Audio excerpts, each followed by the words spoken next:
Sono venuto ad Agrigento per lavorare, ha detto, non a vendere fumo. Sì, io sono venuto a lavorare, sono venuto qui con grande entusiasmo.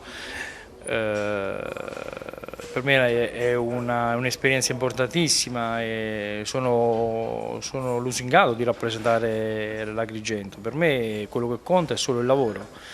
Lavoro e che credo che in questo momento qua questa squadra mi stia dando soddisfazioni, anche se non quelle che magari due pareggi in casa possono sembrare due sconfitte, però diamo seguito e vedo sempre il positivo.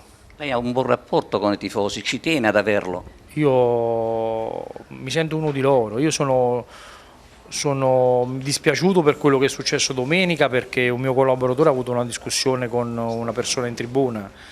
Spero di poterla incontrare per chiedere scusa di persona perché io sono il responsabile del mio staff, quindi se a fine partita c'erano un po' gli animi accesi probabilmente abbiamo sbagliato.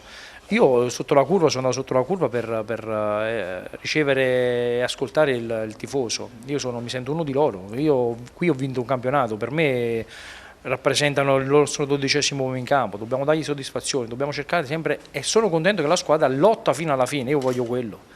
La conferenza è servita anche a fare chiarezza sulle sue scelte tecniche, anche per evitare inutili polemiche. Sì, io domenica non ho parlato perché ero un po' provato a fine partita, però io credo molto nel gruppo. Tiago domenica, per qualcuno che ha scritto che ho sbagliato formazione, non ho potuto dare una mia versione, questo non è un giustificare, purtroppo ognuno di noi si sente di poter dire la sua ed è giusto che sia così perché questo è il bello del calcio, però alla fine l'allenatore è uno e decide per l'allenatore perché io sono pagato per questo e so che devo prendere a volte pure delle decisioni impopolari.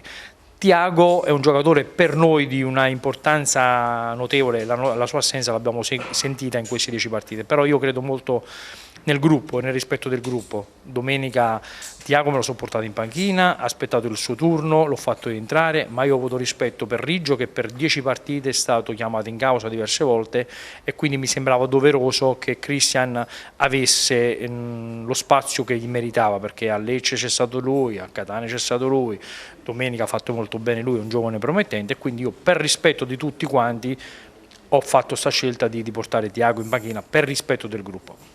Per me conta molto più il gruppo che il singolo. Pronti per Matera?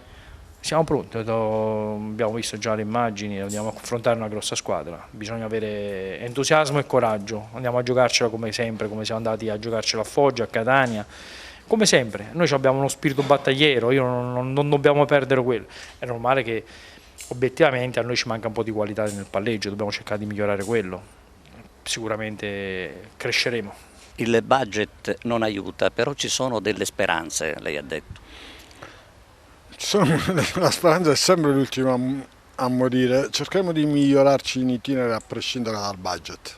Comunque la squadra, un giudizio sulla squadra, è chiaro.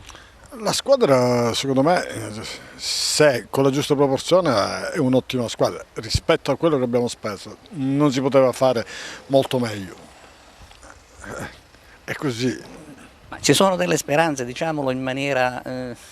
Certo, stiamo già lavorando sul mercato per vedere da qui a gennaio quello che possiamo fare.